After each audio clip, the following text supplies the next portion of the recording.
ನಮಸ್ತೆ ಕರ್ನಾಟಕ. ನಾನು 2 ವರ್ಷ ಆಗಿತ್ತು ಮೈಸೂರು ಅರಮನೆಗೆ ಹೋಗಿ. ಲಾಸ್ಟ್ 2 ಡೇಸ್ ಬ್ಯಾಕ್ ಹೋಗಿದ್ದೆ. ಅಲ್ಲಿ ಅಂಬಾರಿನೇ ಇಲ್ಲ. ಅಂಬಾರಿ ನೋಡೋಣ ಅಂತಲೇ ಹೋಗಿತ್ತು ಮೈಸೂರಿಗೆ. ಅಂಬಾರಿ ನೋಡಿ ಆ್ಯಂಡ್ 150 ರುಪೀಸ್ ಕೊಡ್ತೀವಿ, ಅದು ವರ್ತೇ ಇಲ್ಲ. ಅಂಬಾರಿನೇ ಇಲ್ಲ ಅಲ್ಲಿ. ಮತ್ತು ಏನಕ್ಕೆ ಮೈಸೂರಿಗೆ ಇದು ಒಳಗೆ ಹೋಗೋದು, ಏನು ಮೈಸೂರು ನೋಡೋದು? ಅಂಬಾರಿನೇ ಇಲ್ಲ ಅಲ್ಲಿ. ಅಂಬಾರಿ ನೋಡೋಣ ಅಂತ 150 ಕೊಟ್ಟು ಒಳಗಡೆ ಹೋದರೆ ಅಂಬಾರಿನೇ ಇಲ್ಲ ಅಲ್ಲಿ. ಬಟ್ ಅಲ್ಲಿ ಅಂಬಾರಿ ಇದೆ, ಬಟ್ ವೈಟ್ ಸ್ಕರ್ಟ್ ಹಾಕಿದ್ದಾರೆ. ಅದರಿಂದ ಅಂಬಾರಿ ಇದೆ ಅಲ್ವೋ ನಿಜ ಗೊತ್ತಿಲ್ಲ.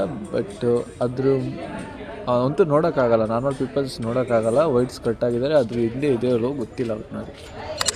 ಬಟ್ ಪ್ರತಿಯೊಂದು ಜನನೂ ಹೋಗೋದೇ ಅದಕ್ಕೋಸ್ಕರ, ಅಂಬಾರಿ ನೋಡೋಣ. ಅಂಬಾರಿ ಕೆಲವೊಂದು ಟೈಮು ದಸರಾ ಟೈಮಲ್ಲಿ ಹೋಗೋಕ್ಕಾಗಿರಲ್ಲ, ಕಣ್ಣು ತುಂಬಿಸ್ಕೊಳಕ್ಕಾಗಲ್ಲ ಅಂಬಾರಿ. ಅದರಿಂದ ಕೆಲವರು ಬಿಡು ಟೈಮಲ್ಲಿ ವಾಟೆವರ್ ವರ್ಷದ ಯಾವ ಟೈಮಲ್ಲಿ ಹೋಗ್ತಾರೆ.